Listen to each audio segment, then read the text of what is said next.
రాకముందే అక్కడ 2 వీలర్ పడి ఉంది. అంటే ఇంకొక యాక్సిడెంట్ అయి ఉండొచ్చు, లేదా సెల్ఫ్ ఫాల్ కూడా అయి ఉండొచ్చు.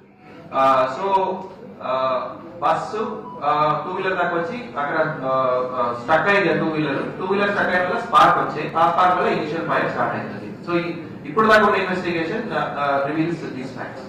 డ్రైవర్ అప్రమత్తం అయి ఉంటే ఈ ప్రమాదం జరిగేది కాదు. కేవలం బైక్ రైడర్ మాత్రమే చనిపోయేవారు. అక్కడ ఉండే డ్రైవర్స్ అలర్ట్ చేయకపోవడం వల్లే ఇంత ప్రమాదం జరిగిందని బాధితులు చెప్తూ ఉన్నారు. అక్కడ ఉండే లైవ్ లో ఉన్నటువంటి సాక్ష్యాధారాలు చెప్పే పరిస్థితి. అంటే యాక్చువల్ గా మీరు అన్నదానికి మేము ఏకీభవిస్తున్నాం. కాకపోతే ఏంటంటే ఒక ఇన్సిడెంట్ జరిగిన తర్వాత చాలా కారణాలు మనం బయటకు తీస్తాం. వీటన్నిటికీ ఇన్వెస్టిగేషన్ చేయడానికి, కేసెస్ ఫైల్ చేయడానికి పోలీస్ డిపార్ట్మెంట్ కూడా ఉంది. సో మీరు అన్న అన్ని కోణాల నుంచి కూడా, ఎందుకంటే ఇది ఏదో ఇలా జరిగిందని వదిలేయలేదు. 16 ఫోరెన్సిక్ టీములు పెట్టామంటేనే ఒకసారి అర్థం చేసుకోండి.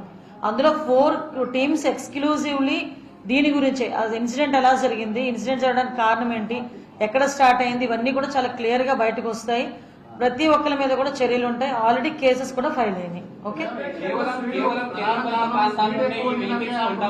కేంద్రపాలిత ప్రాంతాల్లో కొన్న తర్వాత ఈ విధంగా స్టేట్ లో మెట్రోపాలిటన్ సిటీస్ లో ట్రావెల్ చేస్తూ ఉన్నారు. ఎందుకంటే యూటీస్ లో వెహికల్స్ కాస్ట్ చాలా తక్కువగా ఉంటుంది. తర్వాత వాటికి సరైనటువంటి ఆధారాలు లేవు.